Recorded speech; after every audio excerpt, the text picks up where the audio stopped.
Assalamualaikum warahmatullahi wabarakatuh. Di sini kami dari kelompok 1 yang beranggotakan 6 orang. Saya Muhammad Ferdi Nurdiansyah, Alam Syahbani, Dilan Aldianti, Jessica Dasba Kurniawan, Dea Yuni Asti, dan Fatia Rahma. Di sini kami akan mempresentasikan materi yang berjudul Sistem Monitoring dan Evaluasi dalam Penjaminan Mutu. Baiklah, bagian pertama akan saya jelaskan, yakni mengenai pengertian dari sistem monitoring dan evaluasi. Sistem monitoring dan evaluasi atau yang disingkat MONEV adalah suatu sistem yang dirancang untuk memantau dan mengevaluasi kinerja suatu program, proyek, atau kebijakan. Nah, sistem ini bertujuan untuk memastikan bahwa program tersebut berjalan sesuai rencana, efektif, dan mencapai tujuan yang ditetapkan. Yang pertama kita bahas monitoring. Apa itu monitoring? Monitoring adalah proses pemantauan yang dilakukan secara terus-menerus untuk memantau kinerja suatu program. Dan masuk ke evaluasi. Evaluasi adalah proses penilaian yang dilakukan untuk menentukan seberapa baik kinerja suatu program. Jadi tujuan dari MONEV atau sistem MONEV adalah untuk memastikan bahwa program berjalan sesuai rencana, efektif, dan mencapai tujuan yang ditetapkan. Baik, sekian dari saya. Selanjutnya akan dijelaskan oleh rekan saya. Saya Fatia Rahma menjelaskan mengenai tujuan monitoring dan evaluasi dalam penjaminan mutu.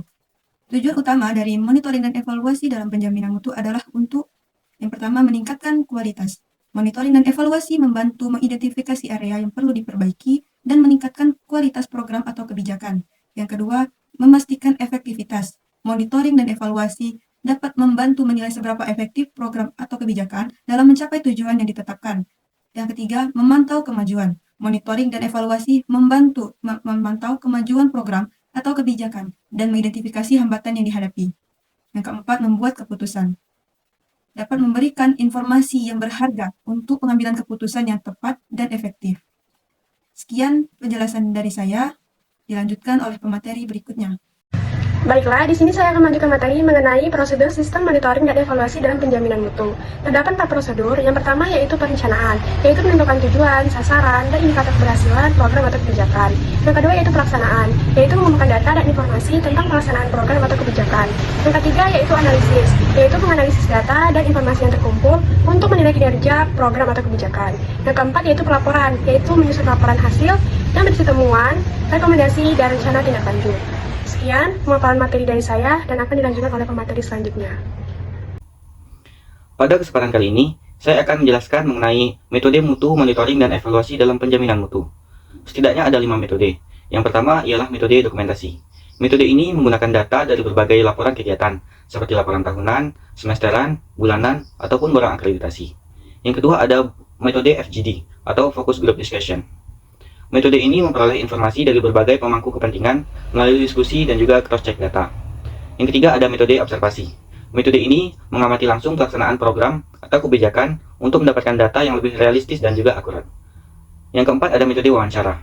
Metode ini mendapatkan informasi lebih detail dan mendalam melalui tanya jawab langsung dengan para pemangku kepentingan. Lalu yang kelima ada metode kuesioner. Metode ini mengumpulkan data secara sistematis dan juga terstruktur melalui penyebaran kuesioner kepada para pemangku kepentingan.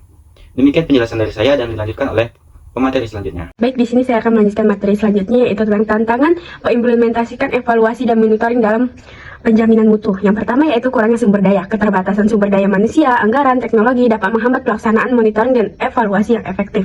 Yang kedua yaitu resistensi perubahan. Beberapa pihak mungkin resistensi terhadap perubahan yang diusulkan berdasarkan hasil monitoring dan evaluasi. Kurangnya pemahaman tentang pentingnya monitoring dan evaluasi dapat atau kurangnya kepemimpinan yang kuat dan menjadi penyebabnya. Yang ketiga yaitu kualitas data yang buruk. Kualitas data yang buruk, tidak akurat dan tidak lengkap atau tidak nyata hingga tidak terstruktur dapat menghasilkan